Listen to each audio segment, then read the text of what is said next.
Moi, j'ai toujours aimé cuisiner, mais je n'ai pas toujours su cuisiner. Mais du coup, ça vient d'où ça, la cuisine et tout? Toi, aujourd'hui, en moyenne par mois, tu gagnes combien avec la cuisine? Donc, aujourd'hui, je suis heureux. Je suis pas heureux parce que je gagne de l'argent. Je suis heureux parce que je fais ce que j'aime. Je suis qui je suis qui je veux être. Oui. Et j'aide les gens autour de moi.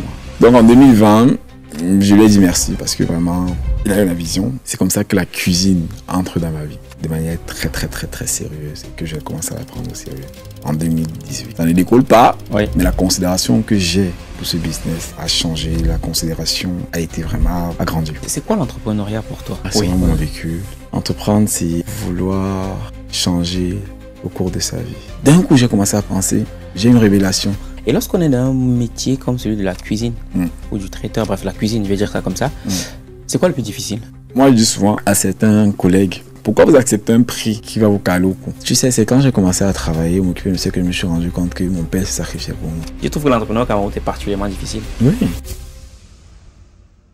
Les 30 et 31 août 2025, rendez-vous au Starland Hotel Bastos à Yaoundé dès 9h pour le week-end de l'écrivain Cameroun, organisé par les éditions Argent Livre. Au programme, conférences, panels, ateliers, formations sur l'écriture. Venez célébrer l'héritage de plusieurs générations. Parce qu'un Africain qui écrit, c'est une bibliothèque qui se construit. Est-ce que la cuisine donne de l'argent? Ouais, la cuisine donne de l'argent. En fait, moi, je pense que toute activité donne de l'argent. Il suffit juste d'avoir de l'abnégation et une discipline de travail. Mais qu'est-ce qui fait en sorte que... Bon, toi, aujourd'hui, en moyenne par mois, tu gagnes combien avec la cuisine? Alors, déjà, je pense que je gagne déjà au-delà de l'argent. La cuisine, en tout cas en Dogbidji, a eu un rôle salvateur dans ma vie. Comment ça? J'ai longtemps souffert d'un TAG. TAG, trouble d'anxiété. Ah oui, généralisé, ok. Oui, et de 2011 à 2017-18, je n'allais vraiment pas bien. J'étais souvent celui qui... Ah oui? Oui. Et la cuisine m'a beaucoup libéré. Donc aujourd'hui, je suis heureux. Je suis pas heureux parce que je gagne de l'argent. Je suis heureux parce que je fais ce que j'aime. Je suis qui je suis. Je suis qui je veux être. Oui. Et j'aide les gens autour de moi. D'accord. C'est la première chose qui me rend heureux. Maintenant, je gagne combien au-delà de tout? Je gagne assez pour pouvoir prendre en charge ma famille. Quand je parle de famille, quand tu es le seul d'une famille maternelle et paternelle à vraiment réussir, tu t'occupes de presque tout le monde. De mes parents, de mes soeurs, de mes cousins, de mes oncles, de mes tantes, de mes grands-parents. Je gagne assez pour pouvoir épargner. Oui, c'est vrai que c'est... Pour pouvoir épargner et m'occuper de tout ce beau monde. Te payer un billet d'avion. Me faire plaisir en business. En business, ouais. C'est important la précision, en business. Ok. Business dans quelle compagnie? Air France. Allez regarder les prix vous-même. Et moi, il connaît la chaussure qu'il a au pied. Ah ouais, ok. Non, c'est lourd, c'est lourd. Et j'aimerais savoir, ça vient d'où ça? C'est quoi l'histoire derrière la cuisine et tout? Parce que moi, je t'ai découvert il y a 3 ans. Je crois que comme beaucoup de gens, on a trouvé ton truc très original, comme beaucoup de gens. Mais du coup, ça vient d'où ça, la cuisine et tout? Alors, moi, j'ai toujours aimé cuisiner, mais je n'ai pas toujours su cuisiner. Ah, ok. Oui, parce qu'il y a des gens qui disent souvent, c'est un don. Ils disent souvent, non, je ne pense pas. Je pense que le don que j'ai, c'est de transformer ce que j'aime. Le don que j'ai eu, c'est de transformer ce que j'aime, une passion, en quelque chose de magique et de rentable. Mais sinon, la cuisine alors, j'aimais cuisiner et c'était tellement compliqué avec mes parents. Fin 2016, 2017, ils m'ont demandé de sortir de la maison. Ah. Ouais. Et tu souhaites nous dire pourquoi Enfin, des problèmes d'ados qui sortent de l'adolescence, quand dans la vie adulte, je dérangeais. Selon eux, je dérangeais. Okay. Et ils n'étaient pas toujours d'accord avec mes choix. Et moi, bof, je n'aimais pas. C'est quand tu es un enfant overprotected, à un moment donné, tu te dis, je suis fatigué d'être trop gardé, je veux vraiment... je veux sortir comme les enfants, je veux me découvrir, je veux sortir aussi et tout et tout. Donc, et là, je restais j'ai été pendant 1 an SDF. Ah oui? Oui, je dormais où le Seigneur voulait bien me Sérieux? trouver. Oui! J'avais mes diplômes avec moi et certains habits. Dans le sac? Oui. Donc, je dormais souvent chez... J'ai commencé à dormir chez un ami. Après, il m'a présenté à une de ses amies. Elle m'a dit, non, tu peux dormir chez elle 2 jours. J'ai dormi chez elle 2 jours. Elle m'a présenté à sa soeur parce qu'elle ne pouvait plus m'héberger. J'ai dormi chez sa soeur 2 mois, 3 mois. Je suis reparti, j'ai dormi 3 mois. Après, je suis allé chez une autre amie. J'ai dormi chez elle et tout. Et chez l'une de mes amies, là, elle me dit, bon, il faut qu'on s'organise. Moi, je n'aimais pas faire le ménage. Et j'aimais cuisiner et elle aimait faire le ménage. J'ai dit, ok, moi, je peux cuisiner. Toi, tu fais le ménage. Elle m'a dit, d'accord. Donc, je cuisinais tout le temps. Et ma mère, elle me dit, toi, tu aimes cuisiner, mais va dans la nourriture, non? J'ai dit, non, je vais pas dans la nourriture. Je continue à aller à l'école. Hein. J'étais en Guayaquil. Là, j'étais en Master 1. C'était en 2017. Elle me dit, fais juste que non, je n'ai pas envie de voir la nourriture et tout. Elle a tellement insisté que je me suis dit, autant mieux le faire. Là, je faisais les yaourts, je faisais les yaourts que je vendais souvent. Et de là, j'ai commencé à vendre. Les gens m'ont dit, non, vends la nourriture, on va venir acheter et tout. Je vendais la nourriture, personne n'achetait. Et c'est drôle parce que tous mes amis qui m'encourageaient là dans le four et tout, personne n'achetait et tout. Et je me suis dit, en tout cas, je vais commencer à faire des petits plats filmés, postés, essayer de voir comment je peux gagner un peu d'argent avec. De toute façon, j'aime cuisiner. Oui, tant mieux, quoi. Voilà. Donc, je partais à l'école, je cuisinais et tout. Et avec le temps, je commençais à vouloir faire connaître ma cuisine. Fin 2017, début 2018, en 2018, je rencontre Muriel. Et je lui dis... On parle de qui, Muriel Blanche? Oui. Ok. On se rencontre sur un tournage. Ouais. J'ai fait à manger. Elle apprécie, elle était avec Marcel. Elle apprécie, très gentille. Je garde le contact avec elle, mais je suis plus proche d'elle. Et elle me dit, un jour elle va me dire, tu fermes la cuisine, c'est bien. J'avais fait une sorte de cupcake là, des cupcakes. C'était pas joli, elle me dit, mais je fais ça pour l'ouverture de ma boutique. En boutique, j'ai dit, ok, on va faire ça. Sauf que quand je suis allé à Douala pour faire ça, je me suis retrouvé en train de travailler avec toute sa famille. Je n'ai même pas fait 40% du travail. Donc, ils m'ont tous aidé à tout faire. Ah, ok, d'accord. Donc, à la fin, elle m'a mis comme entreprise, sponsor. Elle m'a donné tout. Elle m'a même payé. Elle m'a donné tous les droits et tout. Et honnêtement, c'est de là que j'ai commencé à avoir les gens qui me suivaient sur Twitter et Snap. Je commençais un peu plus à prendre ça au sérieux, la cuisine. J'ai eu des petits marchés de 50 personnes et tout. Jusqu'à ce qu'en 2020, le prix Pierre Castel, parce que là, je faisais le yaourt. J'ai encore une vidéo où en 2017, je jouais avec mon yaourt et puis je disais, le yaourt, ça va me rendre très riche. Ah oui, ok. Et oui. Et je riais un peu en disant ça. En 2018, en 2020, je disais. En 2020, j'ai un grand frère qui me dit, Trésor, Fabien Kouacha, c'est un entrepreneur comme moi. Il me dit, Trésor, vas-y, il y a le prix Pierre Castel. Alors, le prix Pierre Castel, c'est pas si tu connais Pierre Castel. J'ai entendu parler, mais je sais pas. Voilà, c'est un prix qui récompense des entrepreneurs dans l'agroalimentaire. Dans l'agroalimentaire. Dans l'agroalimentaire, et c'est très sélect. Il m'a dit, vas-y, fais ton dossier. J'ai dit que non, ouf, Flavien, toi aussi, je suis pas un vrai entrepreneur, je poste juste mes trucs et mes yaourts. Mais il m'a dit non, essaye. Ok, on a monté mon dossier, on a tout fait. C'était... Quand j'étais demi-finaliste, j'étais choqué. Je me suis dit, je suis demi-finaliste. Je connaissais des grands entrepreneurs qui étaient dans j'étais vraiment choqué. Ouais. Et j'ai pas gagné. J'ai pas gagné de l'argent, mais j'ai gagné beaucoup en expérience et en confiance. Et surtout, je me suis rendu compte que c'est là que je me suis dit, je suis un vrai entrepreneur. Ah oui. Parce que le prix Pierre Castel, c'est carrément... ce sont les brasseries du Cameroun. Et c'est dans presque tous les pays africains. C'est un très grand prix. Donc, être demi-finaliste, être félicité par M. Pierre Castel lui-même, par le directeur des brasseries, par le ministre de l'entrepreneuriat et tout ça, c'était juste magnifique. Et puis, je me suis dit, avec la cuisine, j'ai réussi à être un entrepreneur. Donc, je me considère comme un entrepreneur culinaire, agroalimentaire, si on veut, et tout. Donc, c'est un peu ça l'histoire avec la cuisine. Et je me prends tellement pour cérémonie avec je prends tellement pas la cuisine au sérieux que c'est même mon petit frère, mon petit cousin, mon petit frère qui me dit, il était dans un cabinet consulting, qui conseillait une entreprise et tout ça. Il me dit, il faut qu'on crée ton entreprise. Je lui dis, de la nourriture. Je vends de la nourriture. Non, je ne veux pas. Il me dit, mais prends toi sérieux, trésor, gars. Tu sais que je crée l'entreprise, on fait une levée de fonds, le restaurant, le yaourt. Je dis que, gars, Béranger, moi, je ne veux pas. Il a ma CNI. Il a volé ma CNI. Ah oui. Il a créé l'entreprise. Il m'a appelé, il m'a dit que viens. Je me rappelle très bien de ce jour, c'était en avril 2019. Il m'a dit que viens. J'ai dit, ok, tu es où? J'étais dans ce bureau, j'arrive, je vois les papiers de l'entreprise. J'ai dit, tu as carrément créé l'entreprise? Il m'a dit, oui. Okay. Donc, tu veux pas être légal? J'ai dit que, gars, pour moi, je ne veux pas prendre ça au sérieux à ce point. Hein. Moi, je veux entrer à l'IRIC. J'étais entré à l'IRIC. Je dis que, gars, je vais entrer à l'IRIC dans quelques... Non, je crois que j'ai entré à l'IRIC l'année là même. J'ai entré à l'IRIC dans quelques mois. Je finis à l'IRIC, gars, j'entre quelque part, je travaille, puis basta. Je peux faire ça de temps en temps pour pouvoir avoir un peu de nourriture et tout et tout. Donc, en 2020, je lui ai dit merci parce que vraiment, il a eu la vision.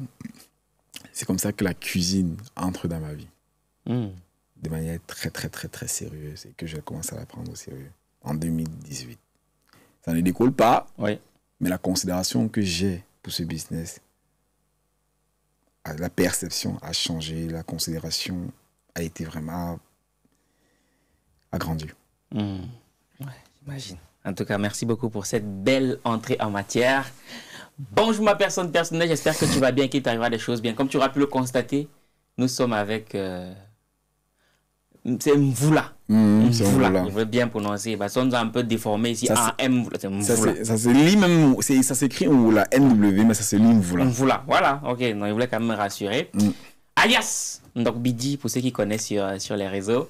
Donc aujourd'hui, il a décidé de nous donner un bout de sa vie, parce que le temps d'une personne, c'est un bout de sa vie, pour partager son expérience, agréable ou désagréable, avec la cuisine. Parce que oui, la cuisine, au-delà du fait d'être un passe-temps, ça peut être un vrai business. Et on aimerait ici qu'il puisse, si au cours de cet échange qu'on va voir qui va durer une petite heure, si son expérience peut allumer une petite étincelle auprès de ceux qui vont nous écouter, auprès de toi qui nous écoutes, on aura tout gagné. Mais, tu connais, chez nous on va tirer à balles réelles. Ça sera sans complaisance et sans condescendance. Bref, s'il est là, on doit faire notre travail, you know. Mais je ne saurais démarrer cette émission sans dire merci à Charles qui est à la régie. Et aussi, sans vous rappeler que le 30 août 2025, on se retrouve au Palais des Congrès pour la 4e édition du Week-end de l'écrivain. C'est plus de 1500 personnes attendues. Donc, si un jour dans ta vie, tu as envie d'écrire, ou tu as déjà écrit, c'est The Place to Be. On vous prépare des choses juste exceptionnelles. Et pour ceux qui sont du côté du Burkina Faso, le 5 juillet, le 6 juillet, on se retrouve du côté de l'hôtel Azalaï, pour aussi la 4e édition. Bref, on peut mettre tout dans le commentaire, dans le premier commentaire ou dans la description de la vidéo. Et au-delà de ça, si vous êtes en région parisienne, cet enregistrement est fait chez Ultimate Pod à Cachan. C'est un espace qu'on met à disposition pour tous ceux qui veulent avoir une captation vidéo de qualité. Maintenant que tout ceci est dit, on peut tout de suite souhaiter la bienvenue à notre invité. Bonjour, Doc Bidi. Bonjour. En général, les gens m'appellent Valère. Bonjour, Valère. Voilà. D'autres m'appellent Argent Livre. D'autres m'appellent ma personne. Bref, tu choisis ce qui t'intéresse là-bas. Non, je peux faire. Mais c'est ça.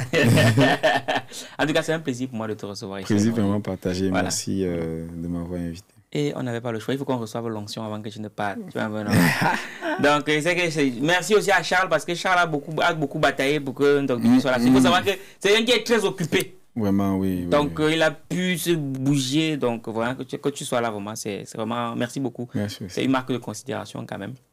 C'est que des fois, vous les stars aussi, c'est compliqué. Non, je suis pas un star. Tu es star malgré toi, maman. Tu es star malgré toi. Donc, bon, pour ceux qui te découvrent aujourd'hui, qui es-tu? Alors, je suis Trésor Mvoula. Bon, c'est vrai que ma mère même m'appelle déjà Doc Bidi. Oui, c'est tout. Je suis un jeune Camerounais un jeune entrepreneur. Parce qu'au-delà de tout, les gens se disent que je suis un comique. Justement, je suis un jeune entrepreneur camerounais dans le secteur agroalimentaire, transformation laitière, transformation de viande fumée et épices. Donc vraiment tout ce qui est agroalimentaire. Là. Et alors la vitrine de l'entreprise que tout le monde connaît, c'est le traiteur. Ouais. Ok, super. Présentation très sommaire. On va aller un peu plus dans les détails. C'est quoi l'entrepreneuriat pour toi? Alors, selon moi, selon mon vécu, Entreprendre, c'est vouloir changer au cours de sa vie, selon moi. Ok, non, c'est selon toi. C'est selon toi. Voilà, entreprendre, c'est se dire choisir un domaine, le façonner comme on le désire, pour pouvoir changer le cours de sa vie.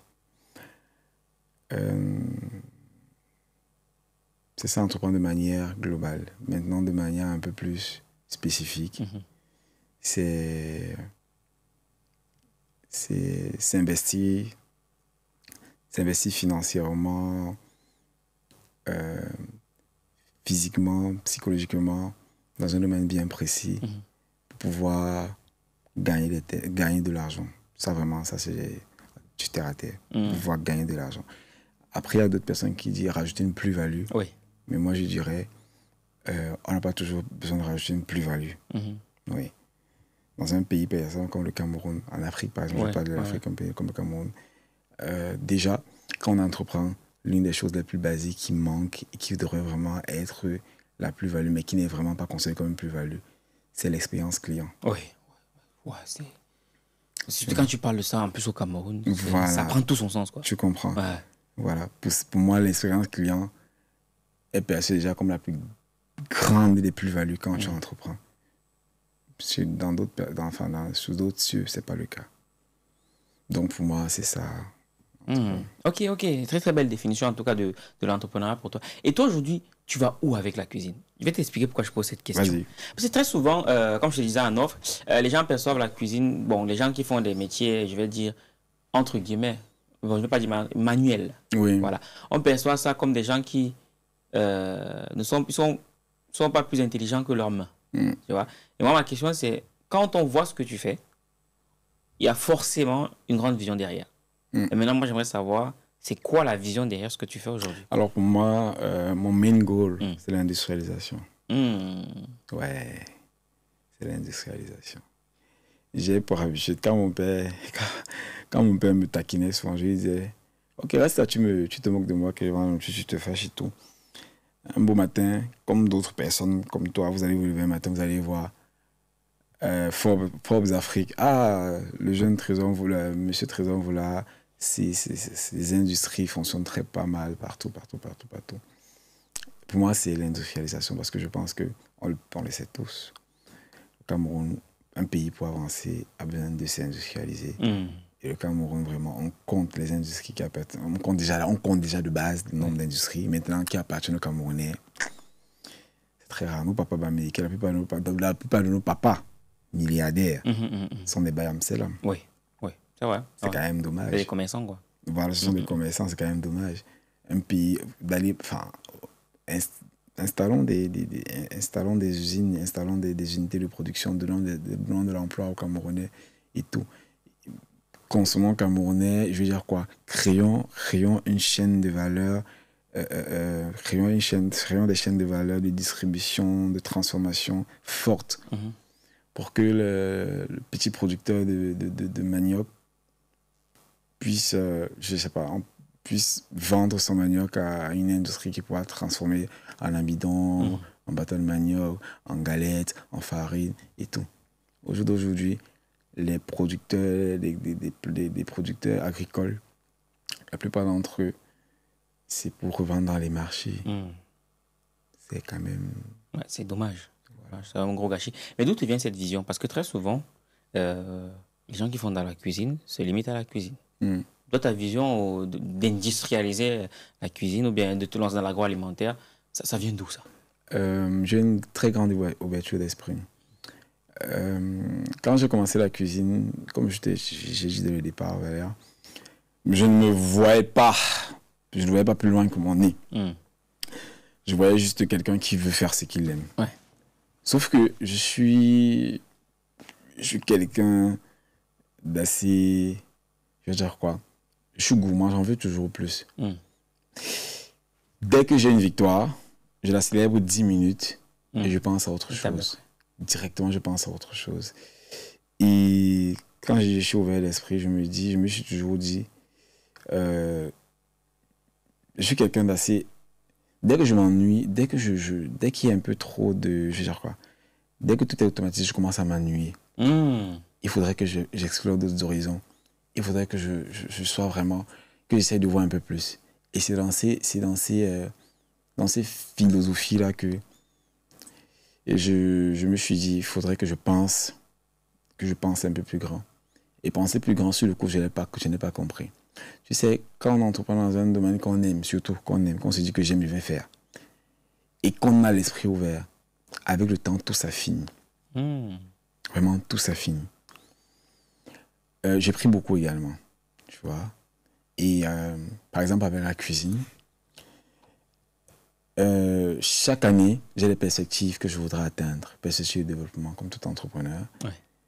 Et une année, en fin 2024, j'ai commencé à prier pour demander au Seigneur, révèle-moi vraiment, révèle-moi, il y a un truc, je pense qu'il y a un truc, je sais que je dois faire un truc, je sais que je dois move pour quelque chose, ouais. Mais où? Je ne sais pas. Donc, je me suis dit, ah ouais, et d'un coup, j'ai commencé à penser, j'ai une révélation. J'ai pensé aux cantines. Ça, je te parle juste de la cuisine. Hein. J'ai pensé aux cantines, mais je me suis dit, ah ouais. Parce qu'à la fin de la journée, les prestations comme le service traiteur, qui est la vitrine, ouais. Ça finit par mourir.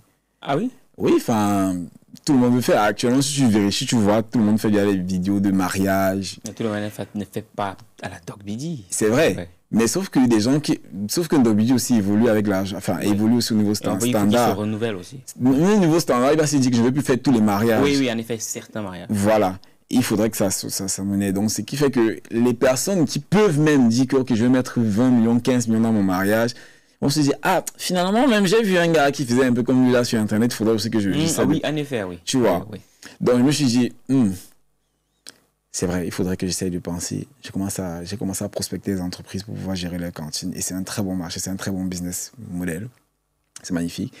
Mais au-delà de ça, je me suis dit, depuis vraiment 2022, je me suis dit, je voudrais vraiment laisser une empreinte. Je voudrais vraiment qu'on se dise que le gars là, il savait où il partait. Il a quand même laissé quelque chose. Et c'est là où je me suis dit, l'idée que j'avais au départ quand je disais que le Yahoo va me rendre riche, franchement, ce n'est même pas à discuter. Je pense que c'est l'industrialisation qui m'appelle. C'est là où je me suis dit, je dois me faire un nom. En 2021-2022, je me suis dit, je dois me faire un nom. Je dois travailler vraiment ce nom-là. Je dois vraiment le rendre vulgaire. Et je lance vraiment mon... la marque Yahoo. Oui. Donc, j'ai investi dans le branding de l'entreprise. Et je m'étais dit en fin 2021 qu'en 2022, je vais lancer des vidéos. Ah oui, hein, ok. Ouais, franchement, tout était... Ce n'est pas randomly que je me suis dit que je vais lancer des vidéos. Donc là, je me disais souvent que faire des vidéos, on voit les gens qui font des vidéos, il y a tel qui fait des vidéos et tout ça marche. Vous faites aussi des vidéos trésors, tu vois, sur Internet. Je leur ai dit, je compte les faire, mais pas maintenant, dans un an. Et après, pour moi, ça ne sert à rien de faire un truc que tout le monde fait déjà de manière vulgaire. Oui, prenez les oignons, mettez dans l'huile, mettez la viande, mettez de l'eau. Ah oui. Pas de valeur ajoutée. Donc, c'est là en mi-2022, je commence vraiment à faire des vidéos et à mettre vraiment de ma personnalité, investir de ma personnalité à l'intérieur. Parce que la voix dans les vidéos, c'est ma personnalité, c'est qui je suis. Quelqu'un d'assez fou, voilà, fou, drôle, gentil, accessible. Ouais. Ce qui fait que quand les gens me voient dans la vraie vie, ils se disent que je suis leur frère. Oui, une dame m'a dit, excuse-moi, je ne peux pas te tutoyer.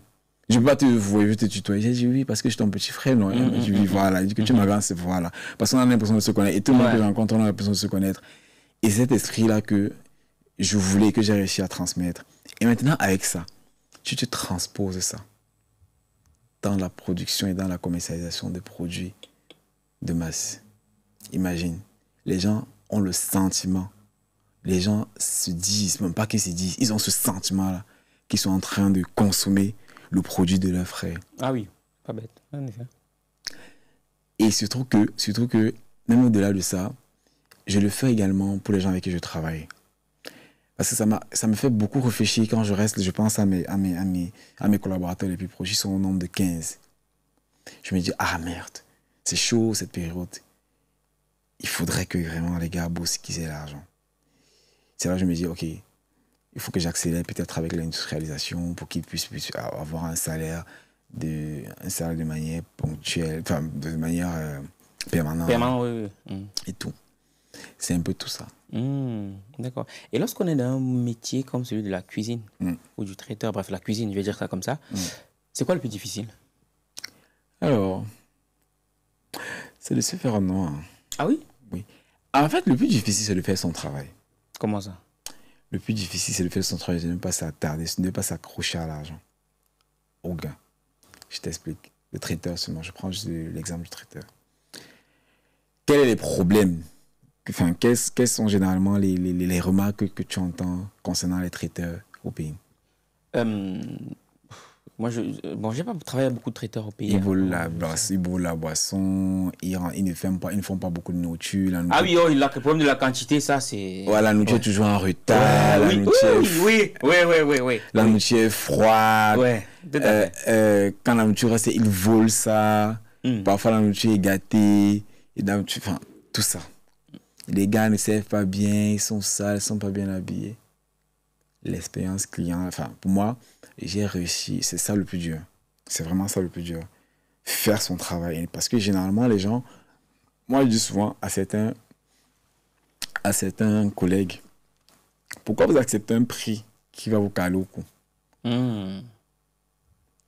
C'est ça le plus dur. Le plus dur, c'est de se faire un nom. Et se faire un nom, c'est travailler. C'est vraiment travailler, je veux dire quoi? Travailler son empreinte. Ok, Trésor, je veux un business, j'ai un mariage pour 100 personnes, je veux que tu m'aides. En 2021, le mariage de 100 personnes, je pouvais prendre jusqu'à 7 000, 8 000 par personne. 8 000 francs CFA par personne, oui, donc 800 000. Je faisais une très belle proposition. Tout se passait bien, je faisais vraiment assez de nourriture. On arrivait à l'heure, on avait toujours dans la propriété, toutes les quantités, tout vraiment impeccable. Mes gars étaient très bien payés. Et à la fin, je n'avais rien. Ah, il n'y avait pas de marge. Rien du tout. Ouais. Et mon collaborateur le plus proche, il s'appelle Luc. Il me disait, il m'appelle tous PDG affectueusement. Mais PDG, tu n'auras rien. Il dit non, ça va. On a fait ça pendant 1 an. Waouh. C'est important de le préciser. Oui, il lui dit que non, ça va. Il me dit que... il y avait parfois même, il se cotisait. Waouh. Il me donnait parfois, il se cotisait 5 000 ou 2 000. Wow, ça, c'est que tu as réussi quelque chose de fort, là. Non, franchement, ce sont mes frères. Ils me donnaient souvent dans les 50. Il cotisait, il me donnait 50 000 et tout. Ça me faisait vraiment plaisir. Ouais, tu m'étonnes. Tu vois. Ouais. Et puis, je leur disais tous les jours, je fais ça pour nous. C'est vrai que je fais les arts pour moi, mais vous faites déjà partie du bateau, gars. Je vous aime comme je peux aimer mes frères, mes cousins. Vous êtes tous là, gars. Et si je me bats tous les jours, c'est pour ça. Donc, donnez-vous vraiment à donner vos travail. Donnons le meilleur de nous-mêmes. Et sans le savoir, tu investis dans la réputation de ton entreprise. Ouais, grave. C'est le plus dur, c'est de ne pas s'accrocher à l'argent. On donne le même marché à quelqu'un, il va te faire de 800 000, il va te faire un truc de 400 000. Il va payer ses gars, peut-être il a pris 10 gars, il va payer ses gars 10 000. Et le reste, il va empocher. Je n'ai jamais, je dis bien jamais, payé 10 000 par prestation à mes gars. Pourtant, c'est monnaie courante. Jamais. Si je donne 10 000 à mes gars, c'est que j'ai dit à quelqu'un. J'ai dit peut-être que, Vando, s'il te plaît, viens cuisiner à la maison. Je lui envoie, viens cuisiner à la maison. Je lui dis, ok, merci beaucoup, voilà 10 000. Je n'ai jamais fait. Parce que je trouve que, et c'est tout ça, je reprends ta question, je trouve que les gens dans le monde de la cuisine sont radins. Ils ne respectent pas leur prochain. On parle des artisans. On parle des artisans, du travail de la main, des personnes qui nourrissent d'autres. C'est tellement délicat. Je ne sais pas si les gens se rendent même compte. Moi, quand j'ai commencé à travailler avec mes gars, je leur ai dit, généralement, c'est combien? Le jour quand j'ai écouté les prix pour la première fois, j'ai été choqué. Moi, j'ai fait développement durable à Lyrique. Dans le commerce durable, le commerce responsable, moi, je le connais. Et je suis quelqu'un d'assez humain. Je me dis, gagner beaucoup alors que tu peux avoir quelque chose de raisonnable et faire gagner les gens autour de toi. C'est la chose la plus admirable et je veux dire quoi, la plus humaine qui existe. Dans les affaires, il y a des personnes qui sont véreuses. Ok, cool, vous pouvez l'être, vous allez réussir avec. Mais pour moi, je trouve que ce ne sera pas durable. Oui, c'est vrai. Tu vois? Donc, et à la fin de la journée, quand je finis avec mes gars comme ça, mais les gars ils se disent, voilà quelqu'un qui nous respecte. Moi, je leur avais dit, quand je travaillais, je leur avais dit, je ne vais pas vous payer comme ça.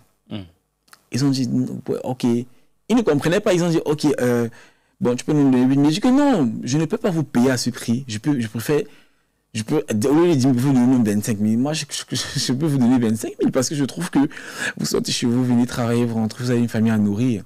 C'est ça le plus dur, ne pas s'accrocher à l'argent. Et travailler. Et quand je suis là, et ne pas s'accrocher à l'argent, et pour pouvoir développer une empreinte forte de travail, il faudrait que les gens soient satisfaits et mettre l'argent à terre. Vraiment mettre l'argent, se sacrifier. Aujourd'hui, j'ai les gars mon collaborateur le plus proche, les gens lui disent, ah, regarde ton boss, c'est lui, il voyage, oh, il vit la belle vie et tout, vous êtes là et tout. Il dit souvent que non, vous ne pouvez, non, ouf, vous ne pouvez pas parler de lui comme ça. Parce que j'ai vu ce gars marcher, parce que je marchais souvent à pied. Je prenais les taxis, enfin, c'était dur. Il dit, j'ai vu ce gars qui pouvait juste nous traiter comme des autres nous traitaient comme ses égaux et ne pas mettre l'argent en avant. Notre tout premier marché, je vais dire quoi, gros marché, le marché de M. Amourou Belinga. Oh, ok. Sa femme nous donne le marché. On parle de combien à peu près 30 millions. Bon, déjà, avant que tu ne poursuives, quand tu reçois les 30 millions, est-ce que avant tu avais eu une somme comme celle-là pour gérer un marché? Non. J'avais quand même tremblé. Ah. Et pour te dire, je n'avais pas bien géré. Quand je n'avais pas bien géré, je voulais tellement tout faire bien qu'à la fin, j'étais à la fin du mariage, j'étais endetté de 75 000. Non. Si. Énorme. J'avais mon taxi. Ouais. J'étais avec mon collaborateur le plus proche, j'étais avec un ami, j'étais avec mon chauffeur de taxi qui me conduisait. Le mariage était dans son village, on rentrait. J'avais peut-être 30 000. Un jeune homme vient avec une dame et ils disent, boss, tout le monde a été payé, nous on n'a pas été payé. Non. Je dis, mais vous n'avez pas été payé comment? C'est là où mon collaborateur dit, mais on t'a demandé de venir ici, on t'a demandé de venir avec des gens. Et j'ai dit, ah non, ouais, on doit tenir comme moi c'est 30 000, moi c'est 35 000, c'est 20 000 que vous deviez nous donner. J'avais 30 000. J'ai retiré mes 30 000, j'ai demandé à mon chauffeur, tu as 15 000. Il me dit, oui, j'ai 15 000. Tout le monde s'est cotisé. Ça fait 75 000, j'ai donné. Je suis rentré, je devais 15 000 à mon chauffeur, je devais de l'argent, genre. C'était un 22 novembre. Je suis rentré, je me suis couché, j'ai dormi. Quand je me suis réveillé, j'ai reçu sur Facebook les memories, sur Facebook, il y a souvent les... Oui, les paiements, les trucs comme ça. Non, les memories, les anciennes... Oui, les anciennes vidéos. Oui, les anciennes photos qui sont revenues. Ça faisait exactement 1 an que j'avais eu une petite commande de Yahoo. J'avais dit, ma toute première commande de Yahoo, je suis très content. Et puis j'ai vu ce que je venais de faire. Je n'avais pas gagné de l'argent, mais j'étais tellement heureux. J'étais tellement content. Pour ceux qui entreprennent, pour ceux qui veulent vraiment, qui ont de la vision, qui ne voient pas juste là, mais voilà, ils peuvent comprendre ce sentiment. C'est là où j'ai su que mon travail, depuis des années, fonctionnait. J'avais passé le plus dur. Ce jour, le mariage, je ne sais pas, il y a eu des petits couacs, mais ça a été, dans l'ensemble, ça a été bien. Mon travail déjà, le travail que je faisais depuis des années, a été vraiment récompensé juste avec ce mariage. Je ne la connaissais pas, ni dans l'IDF. Et comment ça se passe quand elle te contacte? C'est de fil en aiguille, justement. Ouais. Une fille qui a aimé un petit truc que je lui ai fait. Ah oui? Oui. Elle m'a dit que je t'envoie, je suis une amie. J'ai dit non, j'ai la Covid, je ne peux pas. Elle a insisté. Et puis, elle m'a dit, Trésor, mais pourquoi tu refuses? Tu es généralement gentil. Je lui ai dit que ouais, j'ai guéri de la Covid, je suis vraiment fatigué. Mais bon, ok, je vais faire. Quand je dis ok, je vais faire, elle me dit que tu vas. Mais c'est comme tu as accepté. Je voulais que j'accepte, elle m'a dit qui c'est. Elle me donne le nom, je dis, je ne sais pas. Je sais pas qui c'est. Ouais. Elle me donne le nom de la fille, je dis que je ne sais pas qui c'est. Et puis, elle me dit, en tout cas, vas-y, fais. Quand j'arrive chez monsieur, je me rends compte que ce monsieur dit, ah merde. Et le travail n'était pas comme je voulais. Je me suis dit, et tous mes gars étaient occupés. Ah. À l'époque, mes gars, quand je leur disais, quand j'ai commencé à travailler avec mon collaborateur le plus proche, généralement, les gens qui font dans le service traiteur travaillent partout. Ils chassent, on appelle ça les chasseurs, les gombos, ils travaillent partout. Et personne n'était disponible le jour-là. Quand j'ai fini de faire ça et que le lendemain, la dame m'a dit, ok, tu vas gérer notre vin d'honneur d'abord. J'ai appelé mon collaborateur le plus proche, Luc. Je lui ai dit, je t'ai dit quoi il y a quelques mois, en mars, quand je t'ai rencontré. Tu m'as dit qu'on aurait un gros marché. En juillet, on a failli avoir le marché de Mostel Charismatique. Sa femme a pris quelqu'un d'autre. Et je crois que c'était le gros marché que je prédisais. Il m'a dit que, mais gars, ça avait avec Mostel Charismatique, gars, c'est quand même dur et tout et tout. Je lui ai dit que, on a le mariage et le vin de l'honneur d'Amour Béninga.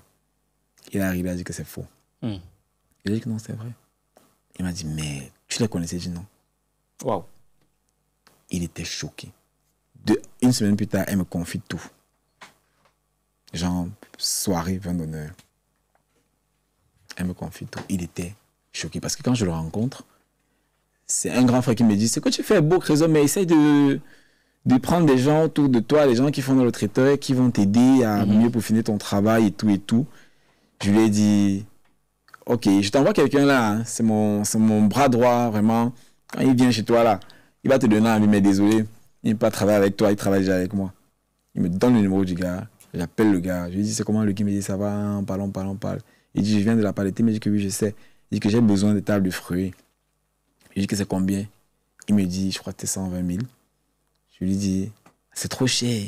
Il me dit que, gars, c'est le prix, mais si tu veux, je te donne, tu me donnes ce que tu as. Je lui dis, ok, 100 000. Je lui envoie l'argent, tout. Il fait bien son travail, tout et tout. Il m'avoue après. Parce que quand je vois son travail, quand j'arrive, je dis, waouh, c'est magnifique ça. Et puis, voir le buffet que j'ai fait, il me dit, même ton buffet, tu sais, je peux t'aider aussi à faire les buffets. Tu fais des meilleurs buffets et tout. Plus beau, plus structuré, mieux décoré, plus propre et tout. Je lui dis, ah bon, il me dit que je pense qu'on va travailler ensemble. Il rit, il me dit que non, moi je travaille déjà avec quelqu'un d'autre. Et puis on a les marchés quand même et tout. Je dis, ah ok, mais moi laisse-moi te dire qu'on va travailler ensemble. Il me dit, Kaka, tu fais quel genre de marché? Je lui dis que non, il n'y a pas encore les marchés, j'ai encore des petits trucs de 40, 50 personnes. Mais si tu travailles avec moi, tu vas aller loin. Il m'a dit il m'a avoué qu'il ne me croyait pas.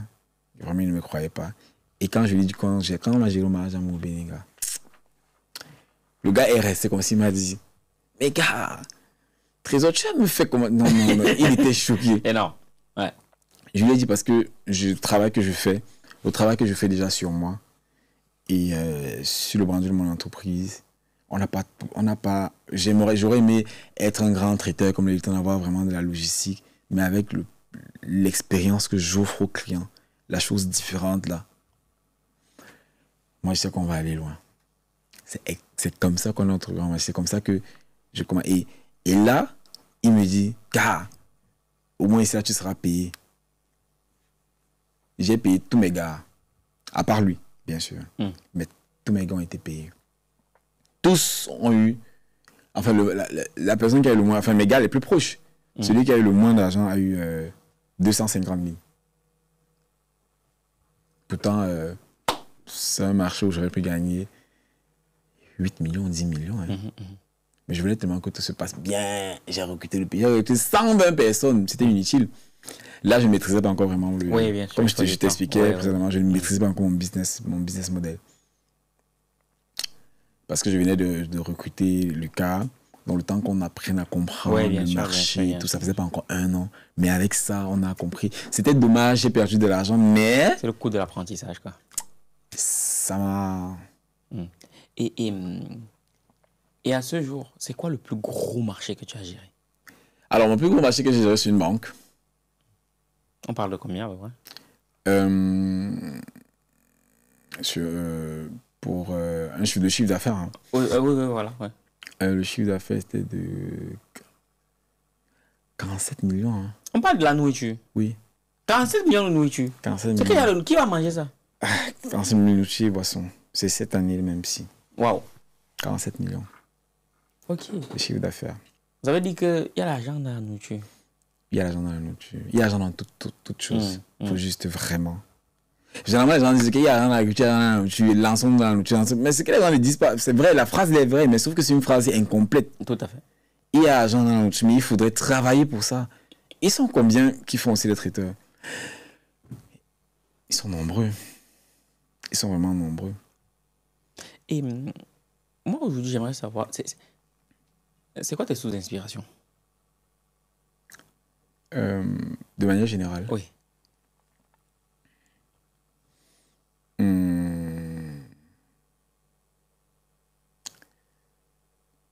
Ma source d'inspiration, je ne vais pas dire que c'est une personne en particulier, mais je vais dire que c'est un groupe de personnes.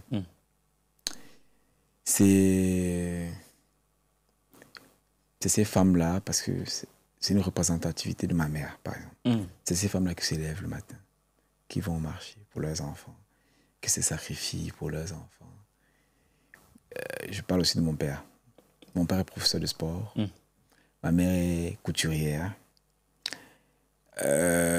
J'ai fait des grands collèges. Mon père n'a pas vraiment investi dans notre éducation. Et tu sais, c'est quand j'ai commencé à travailler, m'occuper de ce que je me suis rendu compte que mon père se sacrifiait pour nous. Ah oui.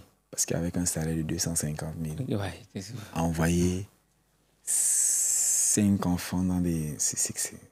Ouais, ça ne suffit pas, il ne peut pas. C'est compliqué. C'est très compliqué. C'est ça, mes sources d'inspiration. Je me dis, je veux rendre... je sais pas, je veux rendre le monde meilleur pour chacun d'entre nous. C'est pourquoi, quand une personne vient travailler avec moi, quand je lui dis, OK, on travaille ensemble, tu deviens mon frère. Franchement, tu deviens mon frère. Et c'est quelque chose de... je ne sais pas, des paroles en l'air. Quand l'un de nous est malade, par exemple, l'un de mes collaborateurs est malade, mais façon dont on se mobilise, on va tous à l'hôpital, je suis là, et tout, quand je suis au Cameroun, j'appelle, je dis non, il faut, je prends les nouvelles et tout et tout. Ma source d'inspiration, c'est ceux qui font des métiers ingrats. Comme ce que je fais. C'est un métier ingrat, tu trouves? Oui, quand même. Comment ça? Pas parce que j'ai réussi. Pas parce que j'ai réussi. Tu sais combien est payé un cuisinier qui va dans une maison à 7h du matin et rentre à 19h à Yaoundé, Ouadouala? Non. 100 000. Ah oui, c'est pas grand-chose. C'est rien. C'est rien du tout. C'est insultant à la fin. Moi, je connais des tatas à moi qui m'appellent. Je veux un cuisinier. Son mari a bien l'argent, le directeur d'une grande entreprise. OK, tata, c'est quoi Non, c'est quoi vos prix? Moi, j'ai pas de problème là, c'est quoi vos prix? OK, tu peux gagner 250 000 au cuisinier et tout et tout. Elle dit 250 000, pourquoi? Je dis que non. Tu causes avec lui, tu donnes l'argent, moi, j'ai pas de problème, je m'en fous. Je veux juste qu'il soit bien payé. Elle dit non, j'ai 100 000. De lundi à dimanche, 7h, 19h. Le dimanche, 7h, 15h. Waouh. Dis-moi, ça c'est un métier très ingrat. C'est pourquoi beaucoup... Et moi, je comprends souvent certains qui prennent aussi les marchés comme ça parce qu'ils veulent gagner un peu, mais ils ne font pas bien leur travail. Beaucoup font du n'importe quoi parce qu'ils veulent quand même s'en sortir. Les bam, c'est l'âme. C'est un métier ingrat. Bon, il y en a tellement. En tout cas, les métiers de l'informel sont enfin, la plupart des métiers de l'informel sont quand même, tu vois, au fait, ce que je veux dire. Est-ce qu'il t'est arrivé de te foirer totalement sur une prestation? Oui. L'année dernière, il y a 1 an, en février. Ouais. Alors, c'était avec le concours de l'entreprise qui gère l'électricité au Cameroun. Ah, ok. Oui. La fameuse. La star. La star. Et puis c'était élevé. On a une prestation. Déjà, on avait beaucoup de prestations 1 an avant, mais la personne n'avait pas réservé. Elle revient vers nous. Elle nous dit, OK, on a réservé à tel prix. Ma responsable de logement lui dit, Madame, ce n'est plus à ce prix-là. On va appliquer les nouveaux prix. Elle dit, et vous n'avez même pas réservé avec l'argent. Elle dit, non, pourquoi on avait dit 10 000 et tout. On dit, non, madame, maintenant c'est 18 500 et tout. Si vous aviez au moins fait un acompte. Oui, on pouvait. Oui. Elle a tellement insisté. Tellement. J'ai dit que accepte. Ma responsable m'a dit, ma collaboratrice m'a dit non. J'ai dit, ouais, Aïcha, Samira, elle a dit que non. Elle a insisté. Les femmes sont souvent... elle m'a dit non, je ne veux pas. Ouais. Et c'est elle qui m'a dit, je ne veux pas ton travail. Tu fais un travail excellent. Pourquoi tu vas te vendre à ce prix-là? Je ne veux pas. Franchement, Trésor, je ne suis pas d'accord avec toi. Elle, c'est fâchée. C'est moi qui dis, mais arrête de crier sur moi et fais ce que je dis. C'est moi qui te paye. Elle me dit, ok. Elle accepte. On prend l'argent. Honnêtement, avec ce qu'on leur proposait, l'argent qu'ils nous ont donné couvrait les prestations et la paye de mon équipe. Oui. Je ne prenais rien. Wow. On accepte. On fait toutes des courses. On gagne généralement dans la chambre froide. Mais comme c'était juste 100 personnes, c'est on met ça dans notre grand congélateur. On met ça, tout ça se passe bien. J'étais un peu au Cameroun, je me rappelle, mais je rentrais pour une conférence. Quand je rentre, je dis, ça se passe le truc se passe comme je dis, ça se passe, ça va. La veille, vers minuit, quand on veut commencer à travailler, on se rend compte que, quand on arrive au QG, on se rend compte que Enion avait coupé la lumière plusieurs fois. On ne s'est pas rendu compte. Et le congélateur ne faisait que s'éteindre. C'est pas bon. Ouais. Le poulet vire tellement vite. Oui. Le poulet a viré, ça a contaminé tout ce qui est à l'intérieur, les odeurs, tout ça. Non. Et puis, ma collaboratrice m'appelle, je lui dis que appelle. Elle me dit que non, on peut gérer, on peut refaire les courses demain matin. Je dis que non, on sera en retard. Appelle, pardon. Je n'aimerais pas avoir ce genre d'expérience avec les clients. Dis-leur. Alors le matin, avec toute façon on appelait en soirée, c'était compliqué. Le matin, on appelle. Et la prestation, ça devait être quand? Le lendemain. Ah oui, d'accord. Demain, il devait manger à midi, tu te rends compte. Pour combien de 100 personnes, c'est ça? Oui. Le lendemain matin, 8h, on appelle. On appelle la wedding planner, une grande wedding planner d'ailleurs, qui fait un très bon travail, oui. Elle me dit, elle ne peut pas. Elle ne peut pas décaler, elle ne peut rien décaler. Tout. Elle était genre là. Je lui dis, s'il te plaît, c'est ça ton travail, vraiment. On voudrait qu'on décale, on sera là à 14h. Elle dit non. On fasse ce qu'on veut, mais millions d'être là. Je lui explique toute la situation. Je lui dis, on a mis métaux net, on est venu vers toi. On a tout perdu. On va réacheter tout. Et laisse-moi te dire qu'acheter tout sur un samedi, le même jour, tout ce que tu utilises là sur place, ça coûte extrêmement cher. Ouais. La charge de travail me a double. C'est sûr. Je fais venir plus de personnes et je n'étais même pas sur place. On rachète tout. Et entre-temps, on lui dit, on te fait venir des milliardises. J'ai commandé des milliardises de 500 000 pour pouvoir faire patienter les gens. Elle avait aussi un autre traiteur. Mais moi, j'ai encore fait venir certaines milliardises pour pouvoir faire patienter les gens. J'ai commandé un express, donc des milliardises de 500 000. Pendant ce temps, mes gars cuisinaient. Ils ont fait ce qu'ils pouvaient, tout. Ils arrivent, qui ont dit qu'il ne veut rien. On s'explique, ils disent non, qu'il n'est même pas là. S'il était là, au moins, je dis, je suis à une conférence à Douala. S'il vous plaît, ils étaient complètement énervés. Et au mariage, là, il y avait une cliente de juin. Ah, merde. Qui n'avait pas encore versé son argent. Ah oui. Et c'était sa tante. Tante de la mariée. Et moi, je la facturais. On l'a facturé à 22 000. La personne. Oui. J'ai commencé à réfléchir. Samir a dit, j'ai même vu tel tata là-bas. J'ai dit, merde, c'est grave. J'appelle, personne ne veut me parler. Le mari, la mariée me dit, si on veut un remboursement. Intégral? Oui. Waouh. Donc tu payes 3 fois là. Attends. Ah. Il paye même 4 fois parce que les courses même, franchement, bref. Ok. Je dis que je vais vous rembourser. Je dis d'abord non. Je vais rembourser la moitié, on a tous perdu. Et je suis venu avec la nourriture. Ils disaient pas leur problème. Finalement, je dis ok, je vais rembourser. Je rembourse. On parle de combien à peu près? C'était 100 personnes, 10 000 personnes, 1 million. 1 million. Je rembourse 1 million.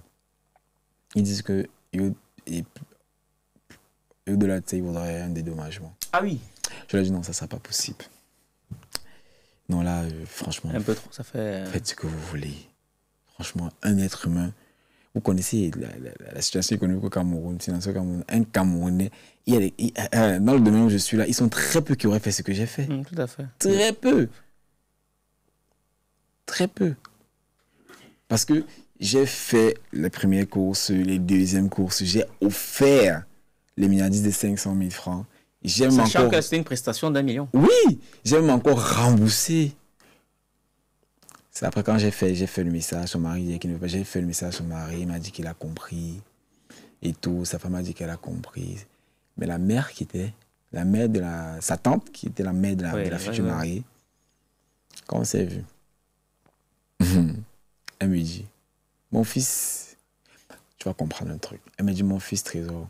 Quand j'ai vu ce qui s'est passé là au mariage, là, j'ai su qu'il y avait un problème. Et que le problème là, ça ne dépendait pas de toi. Ah. Dis-moi, il y a quoi? Il y a eu quoi? Elle me dit, est-ce que tu avais été appelé? J'ai dit non. Elle me dit, parce que je te fais confiance. Elle m'a dit que tout le monde, dès qu'on a vu, s'ils ont fait la réunion familiale, qu'on doit changer de traitement, on doit prendre le Hilton. Oui. Elle a dit que jamais.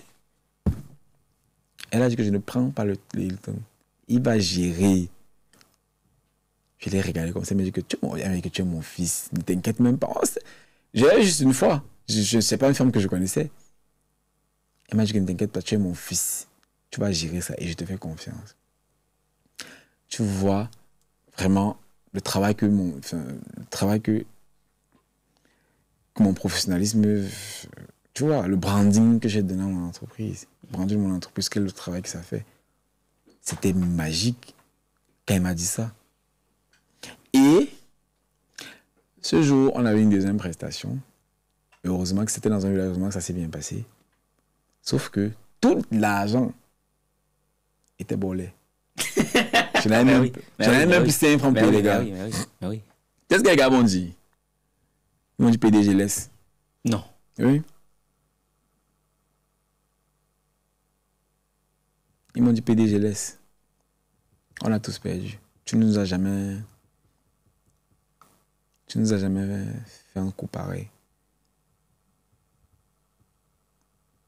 Ça m'a...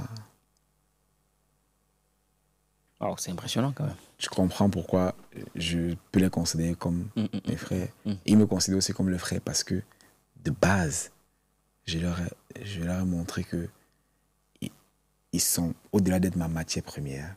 Parce que c'est ça. Hein. Oui, parce que beaucoup ne considèrent pas ça, ne considèrent pas leur... C'est d'abord ma matière première d'un. Et à part ça, c'est ma famille. Quand ils m'ont fait ça, ça m'a... Je me suis dit, je réussis en tant qu'entrepreneur.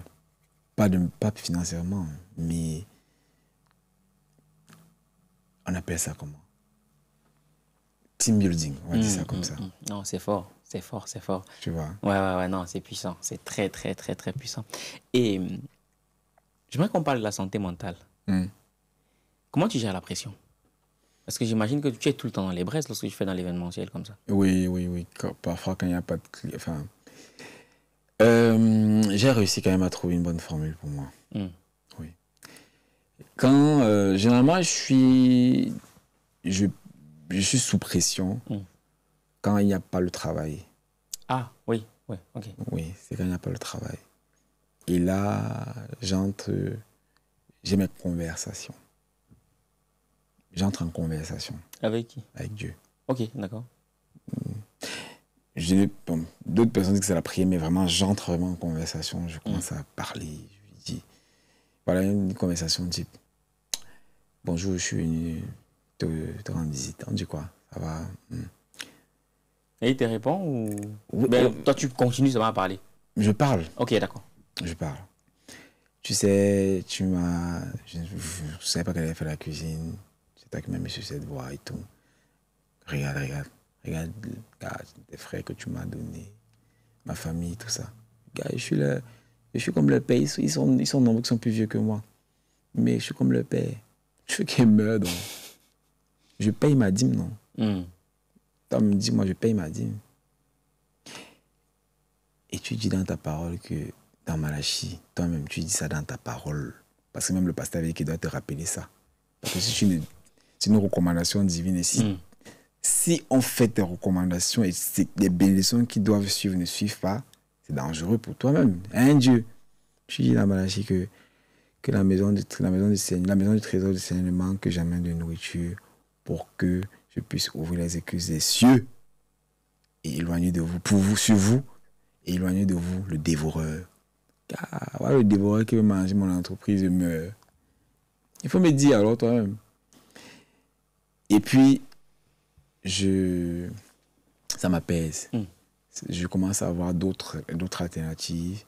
Et à chaque fois, ça me permet d'avoir un peu l'esprit un peu plus ouvert. C'est une thérapie pour moi qui me permet d'ouvrir un peu plus l'esprit, de voir un peu plus loin. Parce que généralement, quand je finis de converser comme ça, je finis cette conversation, il y a toujours un truc qui surgit. Il y a toujours... j'ai une idée qui... Moi, je ne m'apitoie jamais. Non, mais jamais. S'il y a un malheur qui arrive, ça peut un peu comme un bonheur, ça a un effet sur moi de maxi 5 heures de temps. Et après? Après, bim. Oui. Oh, je n'ai pas ce temps-là. Non, c'est super, c'est super. Et est-ce que dans ton travail, là, est-ce que tu t'es fait escroquer?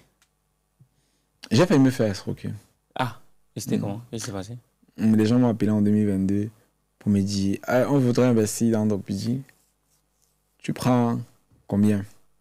Je leur ai dit il dit on voulait m'investir même 20 millions comme ça. Je ris. Je dis non, pardon, moi je suis au niveau de... Si vous voulez investir, c'est même 100 millions. Non. Il me dit ok, on parle. Le monsieur me dit que ok, on sera au Gabon. L'investisseur principal est au Gabon. Il ne peut pas venir au Cameroun. Donc vous allez parler comme ça, vous allez envoyer les papiers de l'entreprise. Et c'est que pour l'investissement, vous savez que pour l'investissement, on voudra avoir une garantie de l'entreprise. Donc il y a un compte, vous allez verser l'argent là-bas et tout. Et là, il dit, ça tombe même bien, j'ai un mariage au Gabon. Ça, c'est en 2023 même.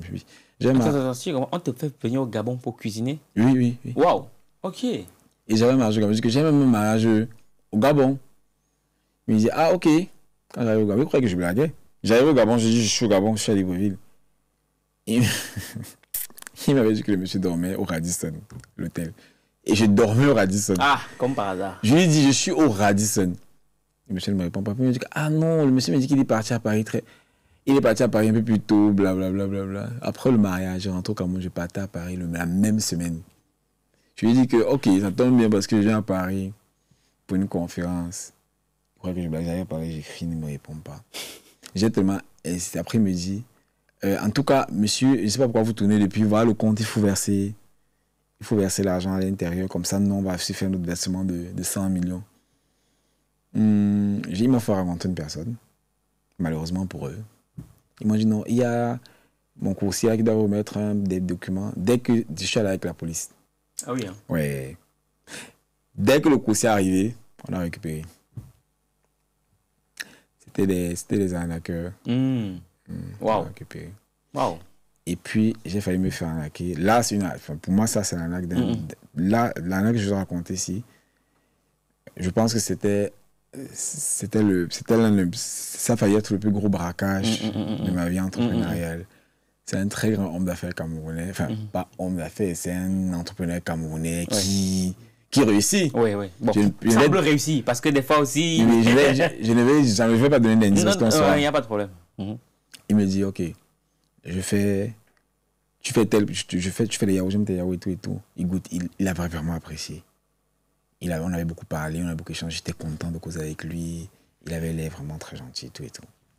Il me dit, tu vas nous livrer les yaourts à telle fréquence et tout, on va les vendre. J'ai dit, ok, cool. J'ai lu les yaourts 2 fois. La troisième fois, il me dit que, bon, tu peux vendre ton entreprise. J'ai dit, non, je ne peux pas. Il me dit, j'achète à 5 millions. J'étais foiré. J'étais très foiré. Je ne suis pas sûr que j'avais un tenue de 5 millions comme ça qui m'appartenait personnellement. Ah oui, c'était vraiment au début, quoi. C'était en 2020. Avant le prix Pierre Castel même. Je réfléchis, mais je dis merde. Et c'est de manière spontanée, sur le coup là. Je lui ai dit non, c'est pas possible. Il me dit, tu penses qui va venir? Tu n'as pas de patrimoine immobilier. Tu n'as rien, ton entreprise n'a rien. Rien. Tu es chez toi. Tu fais seulement le yaourt chez toi. Tu penses qu'il va venir donner, qu'il va venir te prendre ça à 5 millions, qu'il va venir t'acheter ça à 5 millions. Prends ça à 5 millions, tu commences à travailler pour moi. Je lui ai dit que c'est pas possible, même pas. Il a insisté, il a dit non. Il a arrêté de prendre le yaourt chez moi et tout. Un jour, j'arrive J'arrive là où il travaille, là où il fait ses choses. Je goûte. Il pleuvait, je me suis abrité. Après, je veux me rafraîchir. Je goûte une boisson. Il y a une belle boisson, monsieur, vous voulez goûter? Et goûter. Je goûte. Même ça va. J'ai dit, c'est pas la même chose. Oui. Il voulait que ce soit ça. Mais vous n'avez pas ça avant. Ah oui, oui. Et il y a un qui me reconnaît, il me dit, ah monsieur, vous ne livrez plus les yaourts depuis. Donc nous, on a fait nos choses. Ouais. Il dit, ah, ok, d'accord. Et le monsieur, quand je le recontacte pour savoir, enfin, s'il n'est pas, je l'ai recontacté pour savoir qu'il ne prend plus, il me dit non, de toute façon, je n'ai pas l'esprit, je n'ai pas l'esprit du business. Je lui ai dit, mais est-ce qu'avoir l'esprit du business, c'est vendre son entreprise? Tu sais, quand un entrepreneur réussit, c'est ça même l'écosystème. La logique veut, pour une dynamique de développement, la logique veut que quand tu réussis, tu tiennes le bras des autres pour qu'ils réussissent aussi. C'est tout. Ça, c'est la logique. Mais les gens se disent que, ok, je vais profiter de tout ça. On s'est revus 3 ans plus tard. Non, on s'est revus 3 ans plus tard. Il a souri, il m'a dit, oh mon petit, non, tu as résisté. Tu as l'entreprise dedans déjà et tout. Il voulait travailler, moi je lui ai dit, je ne peux pas travailler avec toi. J'ai refusé. Parce que j'ai déjà une très mauvaise expérience avec lui. Oui, non, c'est pas... Et c'est quelque chose qui a été très commun avec lui. Parce que quand je parlais avec des gens qui m'ont dit, ah non, mais lui, il faut l'éviter. Ah. C'est son travail là-bas, genre, dès qu'il peut, il prend, il avale. Le capitalisme est bien, mais dans quelle société? Le capitalisme est une société camerounaise où tout le monde essaye de se battre. C'est le braquage, c'est pas le capitalisme. Oui, en effet, c'est du braquage. Et dans ton activité de cuisine, aujourd'hui en tout cas, tu as beaucoup d'aura, tu es connu, reconnu. Qu'est-ce que ça a le plus changé dans la perception que les gens ont de toi? Peut-être des gens qui au début ne croyaient pas en ce que tu faisais. Les gens me respectent plus. Certains sont très contents. Ils me disent vraiment, chapeau, on a vu ton évolution, on a vu d'où tu pars, où tu vas et tout, franchement. Parce que une chose drôle, c'est que depuis que je commence, je suis sur Snap, dont il y a des très vieux followers sur Snap qui voient mon évolution. Oui. Et beaucoup sont contents. Beaucoup sont vraiment, vraiment, vraiment, vraiment contents. Même des gens que je ne connais pas. Et ça fait tellement plaisir. Forcément. Est-ce que tu as eu envie d'abandonner? Oui. On ne dirait pas. Hein. Envie d'abandonner, non, je ne dirais pas. Mais être... avoir la flemme, oui. Ouais. Avoir la flemme, oui. Abandonner, non, mais la flemme, oui. Ok. Et tu fais comment? La flemme. Hein? Pour la flemme? Oui. Je fais un burn-out. Comment ça? Il y a... Tu sais, parfois je me dis non, je résiste. Mais il y a un moment où ton esprit, ton corps sont connectés. Ouais. Tu as besoin de lâcher prise. Et parfois je lâche prise. Je disparais une semaine. Quand je dis disparaître, je disparais. Tu disparais vraiment, tu coupes tout. Oui. Waouh. Et quelque part, je demande à mon assistant de poster les anciennes vidéos, ou bien que j'ai plein de vidéos en bac. Oui, ils sont en stock, ouais. Et lui, il prend, il les poste et tout. Ouais. J'ai les audios que j'ai fait, il les poste. Mais je disparais, mais vraiment. Ouais. Je me reconnecte avec moi-même. Tu sais, ça, c'est un truc dont on parle très peu, surtout dans notre communauté, la santé mentale de l'entrepreneur, parce que c'est violent. Non. Mais tu dis, pourquoi tu trouves, en tout cas, on parlait justement de l'entrepreneuriat au Cameroun, je trouve que l'entrepreneuriat au Cameroun est particulièrement difficile. Oui, c'est très difficile. Qu'est-ce qui rend l'entrepreneuriat aussi difficile au Cameroun? On est dans un pays où les politiques, où le gouvernement et les politiques mettent des canaux d'aide, de soutien, mais entre ce qu'ils proposent et la réalité, c'est 2 mondes différents. C'est 2 mondes parallèles même. Ok, on va subventionner 1000 jeunes à hauteur de 5 millions. Faites vos dossiers, vous faites les dossiers, vous partez déposer. Quelqu'un te dit, Oh, les 5 millions, on va te donner 2 millions, mais tu vas signer 5 millions. Et les 5 millions là, les 2 millions là même, tu as ça quand on t'appelle 2 ans, 3 ans. Oh là là. Moi, donc c'est une réalité. Oui. Waouh. Oui. C'est compliqué. 2 millions, 2 ans plus tard, ton entreprise était à la fermer déjà. C'est ça. Moi, j'ai une amie, Laure, elle faisait des chips d'arachide, biakis. Elle a le même cas. C'est des années plus tard qu'on l'appelle. 2 ans, 3 ans plus tard. C'est quand même dommage. C'est dommage. Et après, mis à part ça, il y a le pouvoir d'achat au Cameroun est très faible. Donc il y a certains business que...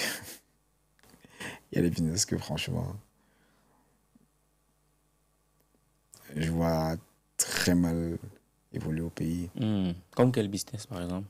Bon, honnêtement, là, je ne vais pas citer un business. Ok, d'accord. Tu vois, mais il y en a. Il y en a, ok. Et toi aussi, pour toi, tu dissuades beaucoup de gens d'investir, pour ceux qui sont à la diaspora, parce que toi, tu as un pied ici, un pied là-bas, tu es tout le temps en déplacement. Tu dissuades beaucoup de gens d'investir, en l'occurrence, au Cameroun. Pourquoi? Moi, je dis souvent, je vais dire, je ne dissuade pas, mais j'ai envie de dire, quand nos grands frères qui ont réussi, qui ont l'argent, disent grand trait investir au Cameroun, je pense qu'ils devraient finir leur phrase. Elle est très incomplète. Ce serait rentrer et investir au Cameroun quand vous avez déjà vraiment tout accompli ailleurs, ici. Ah oui. Tu es jeune. Tu touches même 30 000 euros là maintenant. 30 000 euros, c'est une bagatelle. C'est quand même une grosse. Voilà. Je dis ok, je vais aller. Tu as entendu un discours pareil. Je dis que je vais investir au pays.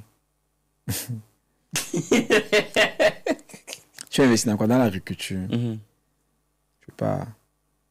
Tu n'avais fait 2 mois, 3 mois, puis il va faire les allers-retours. Ça va mourir. Ça va mourir. Beaucoup vont te dire que, ok, ils vont tout te sortir. Business plan, business model, maîtrise ton. Il faut faire ça, quand tu arrives, on ne pourra pas te tromper, blablabla. Tu arrives, tu prends une équipe. Sauf que ton business plan, à un moment donné, ne te remplace pas. Rien ne m'empêche, moi, ton collaborateur, de dire que dans ton business plan là, tu m'as dit que le manioc, c'est 1000 francs. Et de dire que non, le manioc que tu veux vendre à 1200, là, coûte 1200. Donc, acheter 1000 francs pour vendre ça à 1200. Et tu n'es pas sur place. Tu vas dire, ok, non, il va vérifier ça, mais sauf que tu vas pas, sur le coup, tu vas pas faire les allers tout le temps pour vérifier tout ça. Et pour venir t'installer au Cameroun 2 ans, il faudrait déjà avoir vraiment accompli quelque chose ici, là, de durable. Pourquoi à 30 ans, 25 ans, 28 ans, 30 ans, 35 ans, voire même 40 ans, parce que même à 40 ans, parfois, les gens qui n'ont pas encore fini d'accomplir leur vie ici. Qui n'ont même pas commencé. Oui, tu vas rentrer au pays investir. Honnêtement, tout ça vraiment, c'est une chaîne à suivre. Si tu veux venir investir au pays, rassure-toi que ici déjà, tu es établi. Très établi.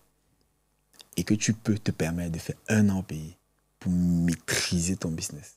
Ouais, pour maîtriser. Je suis pas un grand entrepreneur. Ta vidéo se va sortir, tu ne dis pas que moi je suis un grand entrepreneur. Je ne suis même pas un coach. Moi, je suis sur le tas avec ma nourriture et avec mes perspectives. Tu vois, je ne fais pas des très gros chiffres d'affaires comme les milliards que les autres font. Mais je pense qu'on a tous la même expérience qui n'est pas, je veux dire quoi, qui n'est pas universelle, mais qui suit des canaux vraiment bien définis. Oui, forcément. Il y a des fondamentaux par lesquels on peut... Voilà. Donc, moi, j'ai vu plusieurs personnes qui sont venues, ils ont abandonné après. Non. Moi, quand quelqu'un me demande, hier à Mboa, Paris, par exemple, donc, mon mari veut aller s'installer au pays. Est-ce que tu peux nous conseiller par rapport au business de la nourriture ici? On va faire les allers-retours et tout. Je leur ai dit que non. Clairement. Que vos 15 000 euros que vous voulez investir, mieux acheter le terrain. Ou bien vous mettez ça vous achetez des titres financiers. Ou vous mettez ça vous achetez les actions avec, ou vous mettez ça dans un compte et pas vous achetez faites ça. Mais, soyez sûr que l'argent que vous allez aller mettre là-bas, à 60, 60-70%, vous allez le perdre. Ils ont dit, mais même ici, quand on a l'impression de perdre. Mais sauf que, si tu vis en France et que tu investis en France, et que sur le coup, au début, tu perds l'argent, sauf que c'est là où tu vis. Tu as les chances de te relever tout le temps. Tu as tes repères là. Quelqu'un qui est parti du Cameroun il y a 5 ans, honnêtement, il n'en faut pas plus pour perdre ses repères dans un pays. Ah oui, c'est vrai. Ah oui. Voilà. Ça va super vite. Super vite. Waouh. Ouais, non, c'est clair. Hein. C'est pas évident. C'est pas évident. Et c'est quoi ton plus gros regret aujourd'hui, si tu en as un? Je n'ai pas de regret. Ah oui, ok. Vraiment aucun. Est-ce que tu voudrais changer? Je ne voudrais rien changer. Mes parents et moi, je les adore. Malgré le fait qu'on a eu des problèmes et tout. J'adore mes parents et tout. Mon père, une fois, a dit à ma soeur, a dit à ma mère, à ma soeur à côté que je regrette d'avoir agi. Moi, je dis non, moi, je m'en fous. Moi, je ne regrette rien du tout. Tout s'est passé comme ça devait se passer. Les échecs ne sont pas vraiment des échecs. Les échecs sont des expériences acquises. Si j'ai mis 1 million ici, là, aujourd'hui, et que j'ai perdu 5 millions là, quand j'aurai 1 milliard, je saurais que je ne dois pas mettre 500 millions dans 1 million. Ouais. Voilà. Tu vois. Donc, moi, je ne regrette rien. Dans ma vie personnelle, dans tout, vraiment, je ne regrette vraiment rien. Les personnes que j'ai perdues, les personnes que j'ai gagnées, rien du tout. Tout est net où il devrait être. Équilibre parfait. Yes. Et là aujourd'hui, avec tout ce que tu mènes comme activité autour de la cuisine, tu prends les biens en business class et tout. C'est important quand même de le rappeler, comme quoi la cuisine, on peut faire beaucoup de belles choses avec. Tu m'as parlé aussi des épices. Ouais. Oui. Et j'aimerais... Tu disais qu'en offre que tu fais quoi? Tu conçois des épices? Oui, je fais ma composition d'épices. On appelle ça tobassi. C'est ça le nom. Et toi, là, tu n'es pas simple. Hein? Je suis pas simple, papa. Comment tu m'as appelé tes épices tobassi? Mais, tu veux que ta femme t'en voûte comment? En tout cas, il faut bien légaliser quelque chose. Il faut bien légaliser certaines choses que les femmes font en cachette. Voilà, maintenant, quand tu dis à une femme que... Est-ce que tu sais que ce que tu passes souvent chercher sur ma boulangère, ça, et maintenant, ton mari va voir c'est pas que c'est un objet qui t'a donné, ça peut rien me faire. C'est pas bête. Alors que ça lui fait quelque chose, mais c'est même pas. Non, c'est pas bête, te voici. Ok. Mais quand tu conçois tes épices, c'est quoi? Tu les goûtes toi-même? En fait, ce sont des épices que j'utilise depuis. D'accord. Oui. Ça fait vraiment effet dans ma nourriture. Mais les épices, tu les prends sur le marché comme tout le monde ou Oui, sur le marché comme tout le monde. Mais là, vu que je prévois faire une unité de transformation, une petite unité de transformation, je vais aller à la source, dans le Mungo par exemple, Benja, tout ça. D'accord. Mais qu'est-ce qui fait en sorte que toi, tu réussisses aussi bien dans la cuisine et d'autres pas, selon toi? Je ne fais pas quelque chose de magique, justement. Et je ne fais pas quelque chose que personne n'a jamais fait. Une femme m'a dit l'autre jour que nous dit, j'ai mal ta nourriture, ce n'était pas si spécial que ça. Je lui ai dit que maman, ça ne tombe pas du ciel. Je ne vous ai jamais dit que ma nourriture tombait du ciel. Vous voyez? Je vous ai dit que ma nourriture est bonne, propre, tout. Mais moi-même, je trouve souvent que la nourriture de la mer, de la route est meilleure que la mienne. Et j'ai envie de dire, c'est peut-être, les gens vont peut-être dire que je parle trop de ça, mais honnêtement, c'est la grâce de Dieu. Parce qu'on fait tous parfois le même travail, mais d'autres réussissent un peu plus que d'autres. Est-ce à dire que ceux qui réussissent moins, c'est que la grâce ne les a pas touchés? Non, peut-être la grâce n'est pas... je veux dire quoi? Je ne sais pas, mais pour moi, je parle pour moi. C'est ma grâce. Peut-être eux, ils ont su une grâce ailleurs. Mais moi, je sens... Quand tu m'as demandé, par exemple, que...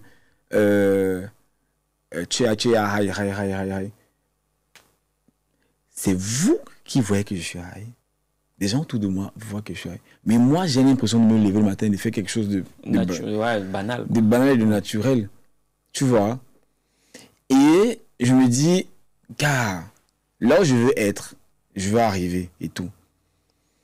Car je ne sais pas, je ne peux pas arriver par mes propres moyens parce que d'où je vais, où je suis, je n'ai rien contrôlé. J'ai juste fait ce que je savais faire. Parfois, je sursaute. Et c'est pas si tu vas faire une expérience un jour, tu vas sursauter, tu vas te réveiller, tu vas dire, mais j'ai fait comment pour arriver à ce niveau? J'ai fait comment pour arriver à ce niveau, genre un niveau où je peux facilement me dire que je vais m'acheter une voiture, je peux voyager comme ça, je peux.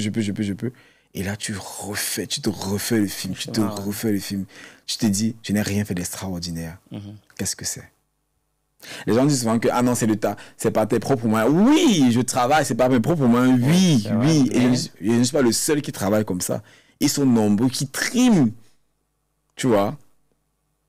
Et parfois, moi, je me dis, le simple fait de savoir, le simple fait de se dire que dans cette vidéo, je vais changer ma voix. Ah! C'est une inspiration divine. Ok, c'est toujours bon de le savoir. Et toi qui voyages, quand tu voyages pas mal, tu m'as parlé des États-Unis, tu m'as parlé du Gabon, là tu es en France un peu tout le temps, machin, aller, venue et tout. C'est quoi le regard que tu portes sur les Africains de la diaspora? Vraiment, moi je n'ai aucun... Ce sont des gens qui... Bon.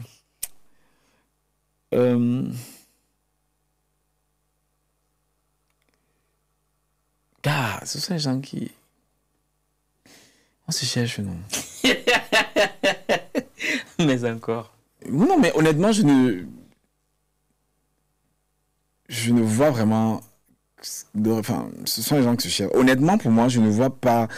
Je veux dire quoi? Je n'ai pas dit que je suis indifférent. Non, mais c'est quoi? Je veux dire, au Cameroun, une personne qui prend 7 millions ouvre une quincaillerie. Cette même personne peut prendre 7 millions et envoyer ses enfants en France. Tu vois, pour qu'il aille se chercher. C'est la même finalité.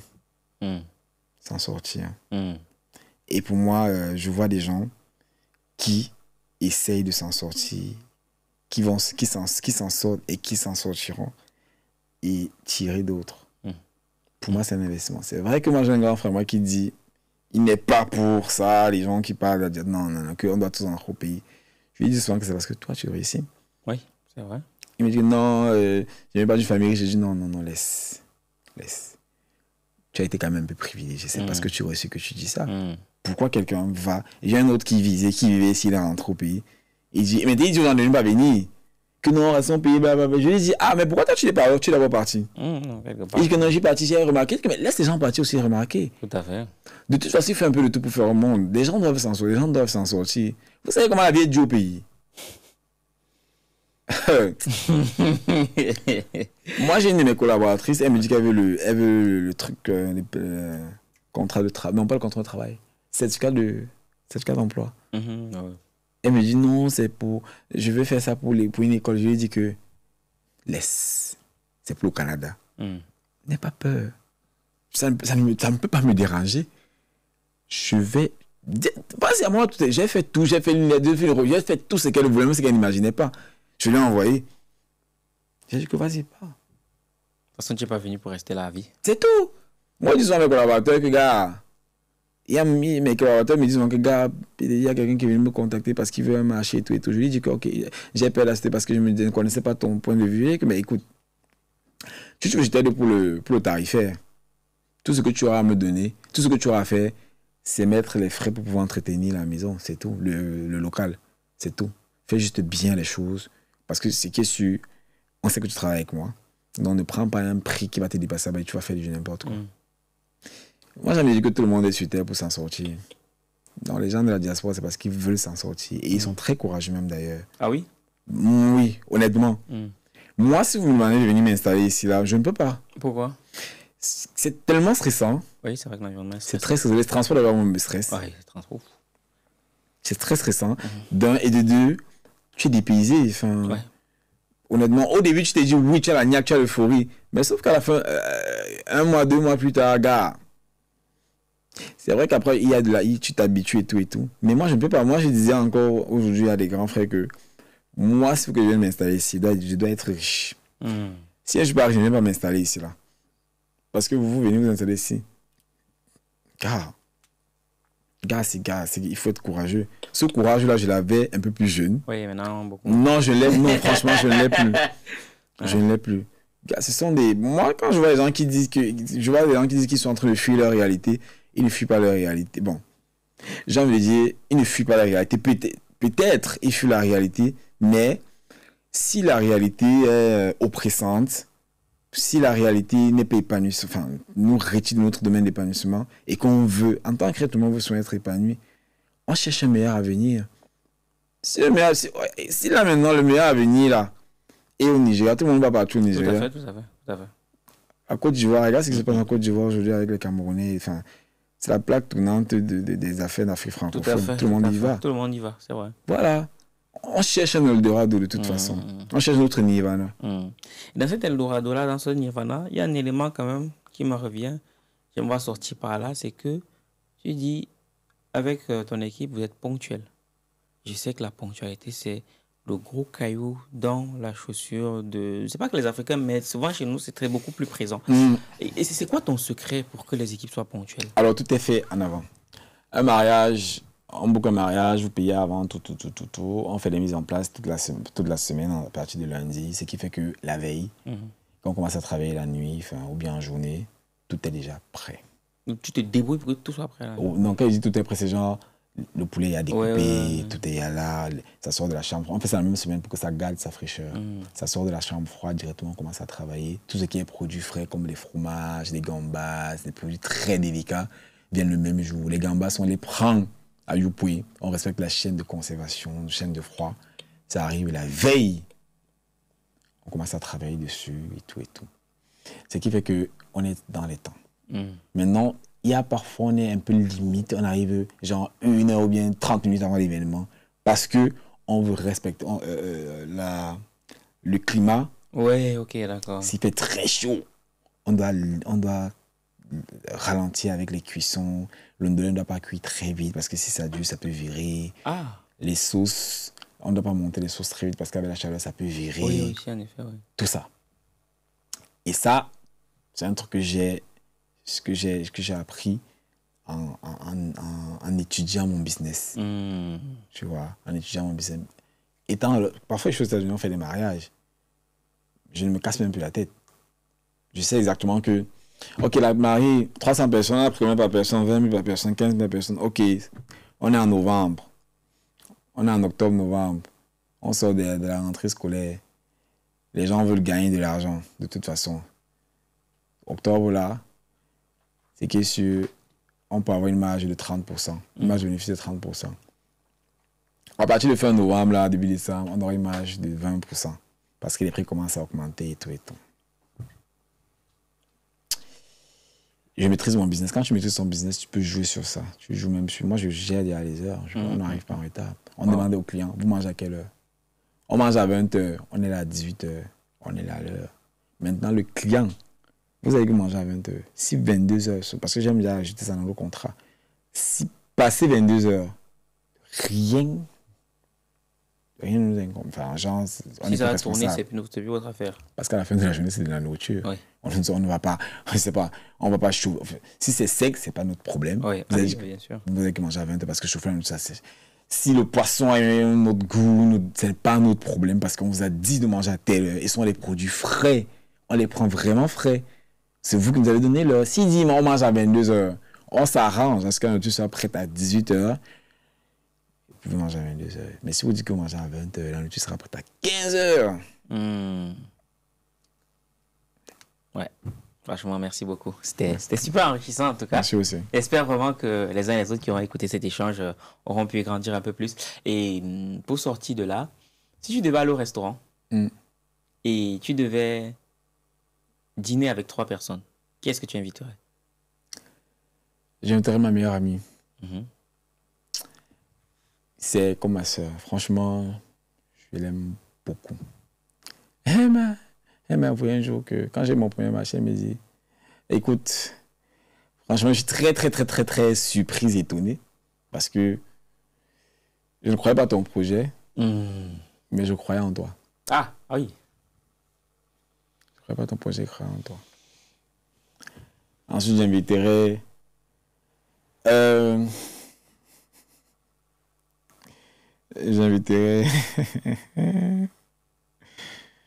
l'un de mes parents.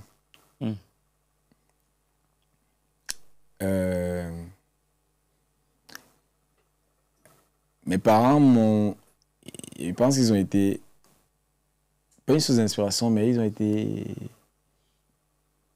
une source de punch. Parce qu'ils m'ont toujours dit, petit, que tu as trop les gros yeux, tu as trop les longs yeux. Et moi, je leur dis que oui. Ils disaient que tu aimes trop la belle vie, tu as trop les longs yeux. Un enfant, pourquoi tu veux ça? Et je leur dis que oui, je veux ça. j'ai les longs yeux. Moi, j'avoue, avoir les longs, c'est être ambitieux. Mais je me donne les moyens d'être ambitieux. Je me donne vraiment les moyens d'être ambitieux. Je suis ambitieux, mais je ne sors pas pour voler. Que je suis ambitieux, je sais que je veux peut-être une chaussure à 1500 €. J'ouvre mon compte épargne. Je verse l'argent là-bas dès que j'ai une petite entrée d'argent. Pareil pour mes billets. Je ne vole pas, tu vois. Donc, ça m'a poussé vraiment à travailler là, montrer que j'ai les longs yeux, mais je travaille pour ça. Donc, je vais inviter l'un de mes parents. Dans un restaurant vraiment très cher où je vais même payer la facture, même 1,5 million pour qu'ils puissent voir. Et là, il arrive parce qu'ils vont se fâcher. 1 million, je dis que oui, papa, je suis riche. Et en troisième plan, je vais inviter l'une des personnes qui m'a beaucoup soutenu. Il y a 2 femmes dans l'entrepreneuriat qui m'ont... Il y a une qui s'appelle Barbara, elle m'a franchement, c'est un amour. Le premier marché que j'ai eu avec elle, elle m'a dit, c'est 10 personnes, je te paye combien? Je ne sais pas par quelle magie j'ai sorti ce prix. J'ai dit 700 000. Elle m'a dit... Elle m'a dit pour 10 personnes, elle m'a dit ok. La présentation n'était pas... Parce que je n'avais pas encore dit que la présentation n'était pas... Folle.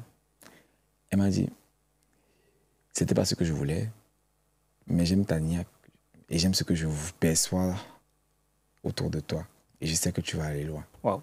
On va continuer à travailler ensemble. C'est fort, ça. Et non, franchement, on est restés très amis. Une fois, je l'appelle, je lui ai dit, Barbara, s'il te plaît, j'ai besoin de prêt d'argent parce que je voulais faire ci, ça. Tu veux combien? 5 millions? Elle me dit, ok, cool, viens. Je viens parler que je ne peux pas t'aider, mais je peux te donner 1 million. Et elle m'a dit que je suis très contente de ce que tu as fait. Tu fais ce que tu as fait, ce que tu continues à faire de ce million-là. Il y a elle, il y a Madame Amougou. Faire confiance à un jeune que tu ne connais pas pour ton mariage, qui se veut élitiste. 30 millions, hein. Ouais, c'est fou. Ouais, c'est fou. Ça relève de la folie. Elle a été assez folle pour me faire confiance. Je suis tellement reconnaissant pour ça. Et la troisième personne, c'est Muriel. Muriel Blanche. Qui... On a eu presque ce sont des personnes avec qui on a eu presque le même parcours et qui m'a toujours encouragé. Chaque fois, même sans le savoir, je pense que parfois on ne le sait même pas, chaque fois que j'ai eu un coup dur, par exemple là, avec l'histoire que je t'ai dit, j'ai perdu près de 4 millions là. Oui. La cliente. Oui, la cliente. J'étais HS, je n'avais même pas 5 francs. Oui. Je devais payer mon loyer, écoute, je me dis, gars, je dois payer le loyer, je dois faire ci, Comme ça, à peu hasard, il m'écrit, B, ça va, ça va. Tu peux travailler pour moi, tel. Je lui ai dit que, mais oui, toi aussi. Elle me dit que, ok, voilà le prix, voilà le nombre de personnes, voilà le prix. Je lui donne le prix. Elle était avec son mari. Son mari dit, ok, on paie. Après, il dit que non. Bébé ajoute quand même 1000 francs par personne. J'ai envie d'ajouter 1000 francs par personne. Ce jeune m'a donné un marché, je crois, c'était quoi? Je crois que c'était 12 ou 13 millions. Sans le savoir. Et elle a toujours, c'est pas la première fois, elle apparaît toujours dans ce genre de situation, mais sans le savoir. Donc, en quelque sorte, parfois, c'est même un ange gardien. Donc, ça sera les 2 premières personnes que j'ai citées. Et je vais choisir parmi ces 4 personnes-là. Merci beaucoup. Les 3 autres personnes. Merci beaucoup. Merci aussi. Moi, j'ai beaucoup appris. Hein. Surtout, tu ne te rends pas compte, mais tu es un excellent leader. Merci. Franchement, j'ai beaucoup appris ta manière de gérer les hommes. Parce que même moi, dans l'équipe, c'est quelque chose que je mets beaucoup en avant. Je me suis beaucoup reconnu dans ta manière de gérer les humains. Et c'est très fort. Merci. Et lorsqu'on est sur la durée, ça finit toujours par payer. Donc Merci. Gars, c'est fort. Merci. Mais je t'ai dit encore quoi? ça. Si ma femme me chasse du mariage, oui. Chérie, il était prêt à témoin. C'est lui qui m'a fait rester jusqu'à pareille heure. Si ma femme me chasse du mariage... Je vais venir cuisiner. Bref, en tout cas, c'est pas pour rien que je pense qu'elle va beaucoup aimer l'épisode. Donc, ta caméra est là si tu as un message à adresser. Gars, soyez vous-même. Vraiment. Parce que je suis moi-même. Vraiment. Ouais, je gagne ma vie en étant moi-même. Franchement, soyez vous-même. Osez. Et ne pensez pas que... Je veux dire quoi? Enfin, aussi, voilà. Il y a un truc que j'aimerais vraiment dire aux gens. Oui. S'il y a un domaine qui vous plaît, lancez-vous. Quelqu'un va vous dire que, ah non, il faut avoir des prérequis pour faire ci. Oh non, je n'ai pas le don là. Moi, j'ai pas le don de la cuisine. Ce n'est pas un don. J'ai travaillé sur ça. Si vous montrez les anciennes photos de ce que je faisais, même le goût n'est plus le même. En 6 ans, c'est clair qu'on apprend au travail. en 6 ans, on se bonifie comme du vin, on s'affine tout.